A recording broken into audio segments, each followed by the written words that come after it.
तो जय हिंद। तो आज की क्लास में हम लोग पढ़ेंगे ज्योग्राफी का पहला चैप्टर का, ये दूसरा क्लास है। पहला क्लास में हम लोग पढ़े थे संसाधन के बारे में पढ़े थे, संसाधन के प्रकार के बारे में पढ़े थे।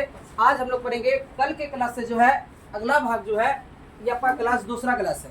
तो पिछले क्लास के लिए आप लोग लिंक बायो में दिया हुआ रहेगा, तो आप उससे जाके क्या कर सकते हैं, देख सकते हैं। तो पहले हम लोग देखिए, इससे पहले का हम लोग जो है 5 पॉइंट हम लोग पहले हो चुका है। तो ये आपका क्या है, छठा पॉइंट है। तो कहता है विकास के स्तर के आधार पर संसाधन के 4 प्रकार होते हैं। तो बच्चों, तो आप बताइए कि विकास के आधार पर संसाधन के कितने प्रकार के होते हैं? 4 प्रकार के आपका होते हैं। तो पहला आपका क्या है, संभावी संसाधन।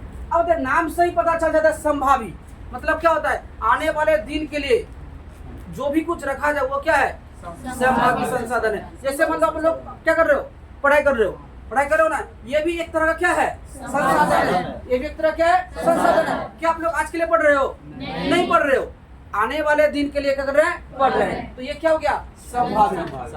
तो संभावी संसाधन हो गया। उसके बाद विकसित संसाधन। विकसित मतलब क्या होता है, जो पूरा संसाधन हो चुका है। जैसे आपका कोई देश हो, जैसे जापान जाइएगा, वहाँ का हर एक चीज में क्या है, विकसित हो चुका है। तो अब देखिए अगला आपका भंडारण। भंडार मतलब क्या होता है, देखिए भंडारण, भंडार जहां पर कोई वस्तु को आप जमा करके रखेंगे। आपको ये देखिए ना, पेट्रोल डीजल वो पहले क्या उठाता है, जमीन के तौर से उठाता है और उसको फैक्ट्री में जाके उसको बढ़िया बनाता है, एक जगह जमा करके जाके थोड़ा करके क्या करता है, बेचता रहता है। यानी भंडारण मतलब जमा करके हम रख सकते हैं। अगला आपका क्या है, संचित भू संसाधन। तो इसका हम बारी से एक एक करके क्या करेंगे, जानेंगे आपका इसका परिभाषा क्यों। अब देखिएगा, तो पहला कहता है संभावी संसाधन क्या होता है। संभावी संसाधन क्या होता है, देखो ऐसा संसाधन जिसे भविष्य में उपयोग में लाए जाने की संभावना है, उसे हम क्या कहेंगे, संभावी संसाधन कहेंगे।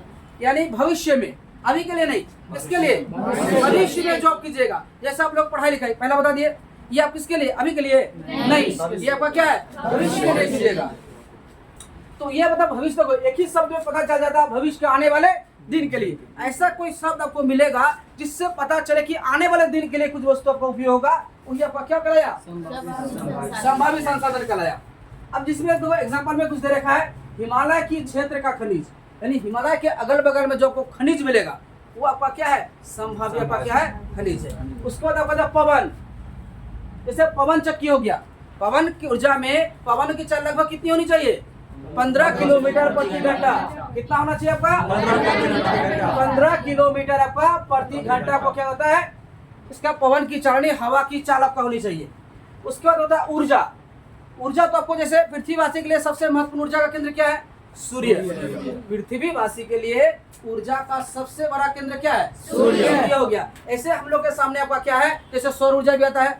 जैसे सौर ऊर्जा जिसे बिजली की खपत को कम करने के लिए क्या किया जाएगा, सौर ऊर्जा का भी प्रयोग। हम लोग का पीछे जो स्कूल है उसमें आपको क्या दे रखा है, सौर प्लेट लगा हुआ है, उससे भी हमें क्या मिलती है, ऊर्जा मिलती है, जिससे हम लोग अपना उपयोग में ला सकते हैं। ये सौर ऊर्जा का तो सरकार तरफ से भी लगा सकते हैं और अपने तरफ से भी लगा सकते हैं। तो अब देखिए यहाँ तक हमने पढ़ा, इसको दोबारा और एक बार यूज कर लेंगे। क्या कहता है, विकास के आधार पर संसाधन कितने प्रकार के हैं, कौन सब है, किस प्रकार का कितना है, 4 प्रकार के आपका संसाधन है। तो पहला आपका संभावी संसाधन क्या है,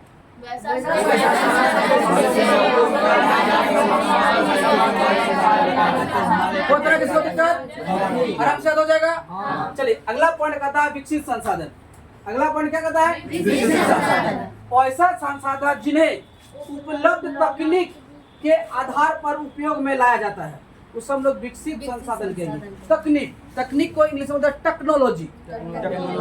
तकनीक को क्या बोलेंगे, टेक्नोलॉजी के क्षेत्र। जैसे हम लोग का मोबाइल फोन, ठीक है, ये भी टेक्नोलॉजी के माध्यम से आपका क्या हो गया, विकास की हो गया। जैसे मेरे पास देख रहे हैं, आप लोग सभी को देख रहे हैं, ये क्या है, मार्कर। पहले के जमाने में ये था नहीं था, ये भी टेक्नोलॉजी के क्षेत्र पर ही क्या किया है, बना गया। पहले हम लोग, अभी इस बोर्ड को क्या बोलते हैं, सभी बोर्ड बोलते हैं ब्लैक बोर्ड, लेकिन ये ब्लैक बोर्ड है, ये कौन सा बोर्ड है, व्हाइट बोर्ड है। ब्लैक बोर्ड को जो काला करिया जो होता था, वो बोर्ड आपका क्या है, ब्लैक बोर्ड हो गया। तो वो बोर्ड में जिससे हम लिखते हैं चूना वाला, उसे कहते हैं खल्ली, ठीक है, उससे हम लोग क्या करते हैं, वो पहले के जमाने था। तो अभी क्या हो गया, टेक्नोलॉजी लाके आपका क्या कर दिया, विकसित कर दिया। देखो टेक्नोलॉजी में विकसित तो कंप्यूटर, इंटरनेट, उसके बाद मोबाइल फोन, टेलीविजन या एहतियात का जितना भी हम लोग देख रहे हैं, जैसे हमारा पंखा घूम रहा है, ये क्या है? टेक्नोलॉजी। इससे क्या विकसित हुआ कि नहीं हुआ? कोसों दूर, माने अमेरिका में भी कोई रिश्तेदार आए, हेलो की समाचार, ठीक है, वहां समझ ये क्या है? टेक्नोलॉजी। यहाँ बैठे बैठे हर क्वेश्चन का आंसर हम लोग क्या कर सकते हैं? देख सकते हैं। तो इसके आधार पर भी आपका क्या हो जाता है? विकसित हो जाता है। तो आगे देखिए, आपका ये क्लियर हो गया आपका। तो विकसित संसाधन हो गया आपका भंडारण। भंडार शब्द से ही पता क्या चलता है? वैसा संसाधन जिसे उपयुक्त तकनीक के अभाव में वर्तमान में उपयोग में नहीं लाया जा सकता है, उसे हम क्या कहेंगे? भंडारण संसाधन के। देखो, तकनीक की सहायता से भी उपयोग किया गया, लेकिन अभी वर्तमान समय में उसका उपयोग नहीं करेगा। देखो, ये किसके लिए करेगा? आने वाले दिन के लिए करेगा। जैसे हम लोग गोदाम में मक्का रखते हैं, भंडार, तो उसको क्या है? अभी बेचने के लिए? वो कब बेचने के लिए? आने वाले दिन में जो बेचने के लिए जो रखा जाता है, उसी प्रकार ये आपका हो गया भंडारण। तो अभी के वर्तमान समय के लिए नहीं, आने वाले दिन के लिए उस वस्तु का क्या होगा? प्रयोग होगा। बताएगा समझ में? आगे आपका फिर कहता है संचित कोष संसाधन। तो संचित कोष संसाधन में आपका क्या कहता है? वैसा संसाधन जिसे उपलब्ध तकनीक के आधार पर प्रयोग में लाया जा सकता है, उसे हम क्या कहेंगे? संचित कोष संसाधन। तो देखो, चारों में थोड़ा थोड़ा आपका क्या है? अलग अलग है, लेकिन एक जैसा ही क्वेश्चन आपको क्या करता है? सामने दे रखा है। अब देखिए, सब में आया तकनीक। तकनीक इंग्लिश में लोग क्या बोलते हैं? टेक्नोलॉजी। अब हर एक काम आपका क्या जाता है? टेक्नोलॉजी। अब देखिए, ये बोर्ड व्हाइट बोर्ड, पहले था ब्लैक बोर्ड, अब आया व्हाइट बोर्ड। टेक्नोलॉजी लाया, लाई दिया, सनवे का लगाया, जो भी लगाना चिपकाने वाला था उसमें चिपकाया, तब जगह लगा दिया, मार्कर से क्या कर रहे हैं? लिख रहे हैं। टेक्नोलॉजी। ये बोर्ड हट के आपका स्मार्ट बोर्ड आएगा, क्या हो गया? टेक्नोलॉजी। हर एक क्षेत्र में क्या है? टेक्नोलॉजी के क्षेत्र में क्या धीरे धीरे क्या हो रहा है? विकास हो रहा है। बात समझ में आ रहा है? कोई दिक्कत? अब देखिए, आगे आपका फिर कहता है, यहाँ तक आपका चारों का आपका परिभाषा आसान तरीका सबका हो गया। तो ऑब्जेक्टिव क्वेश्चन यहाँ से आपको पूछ सकता है कि विकास के आधार पर संसाधन का वर्गीकरण कीजिए या उसका परिचय दीजिए, वर्णन कीजिए। ऐसा क्वेश्चन रहेगा। क्वेश्चन क्या रहेगा?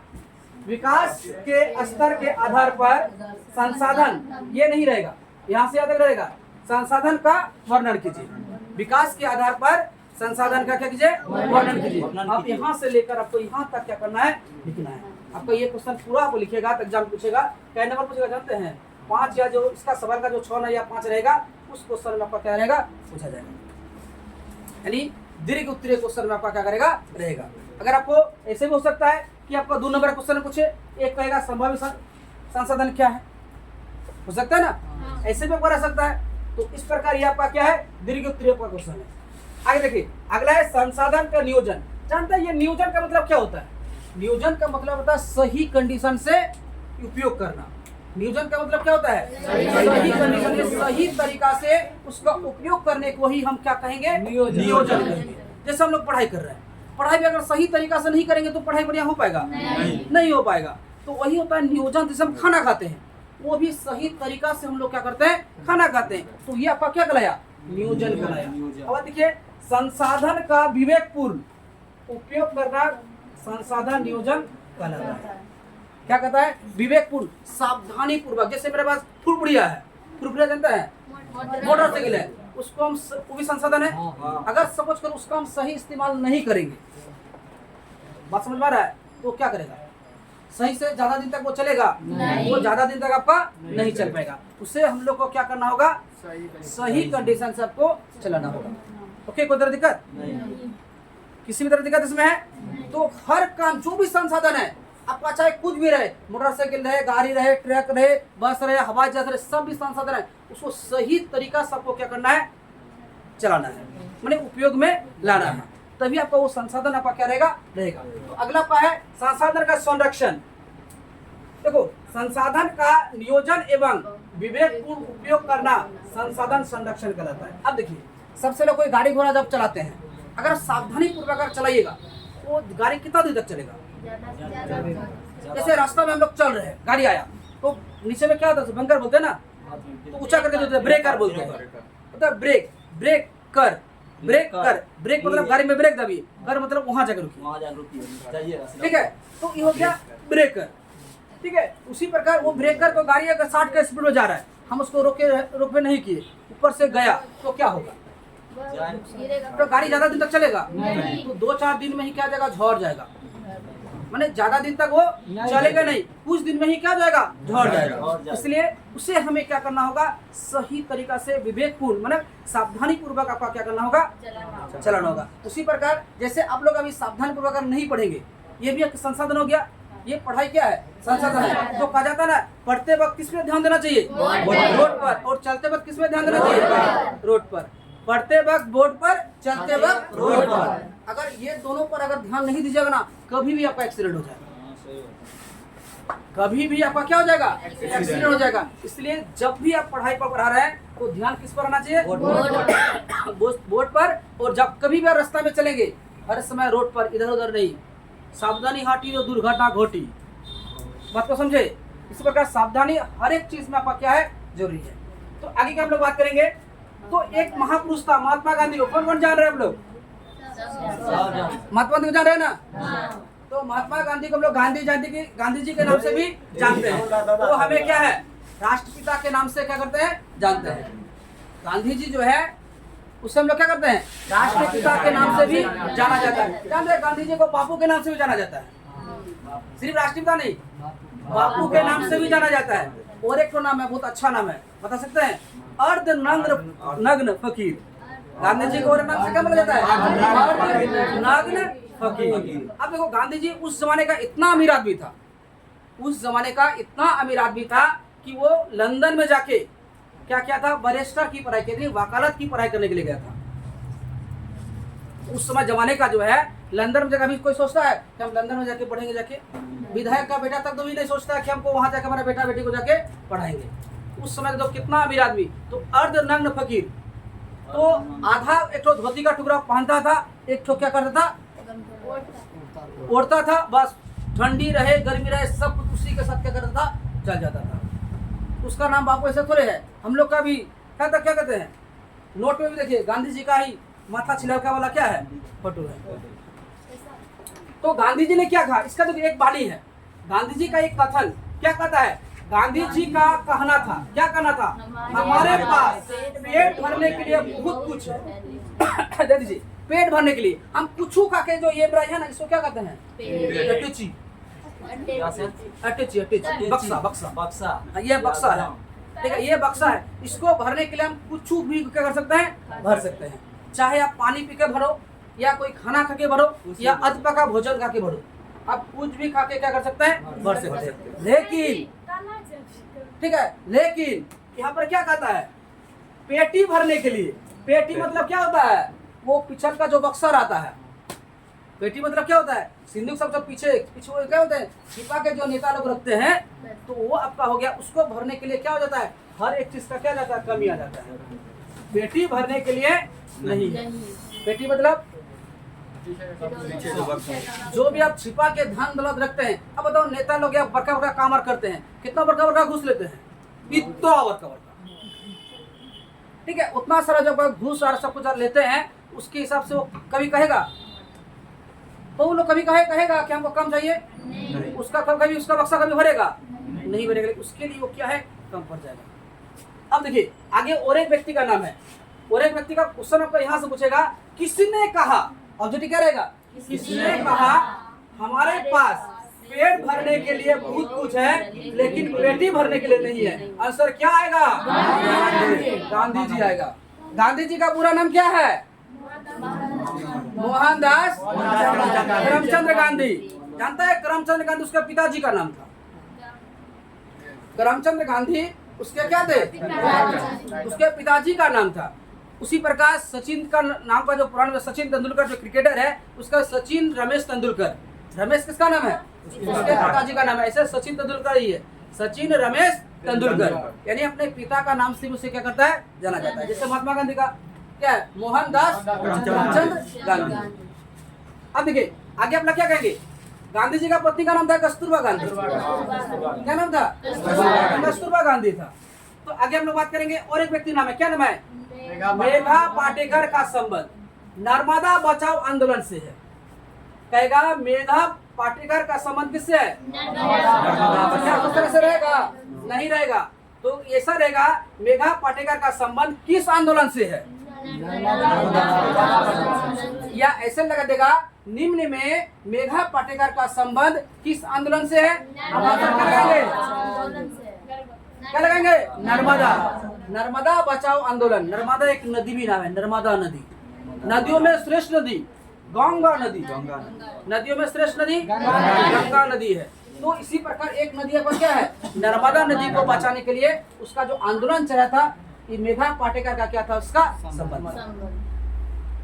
बस समझ में आया। तो दिक्कत आगे फिर कहता है सुंदरलाल बहुगुणा, एक व्यक्ति का नाम है, क्या नाम है, सुंदरलाल बहुगुणा का संबंध किससे है, चिपको आंदोलन से।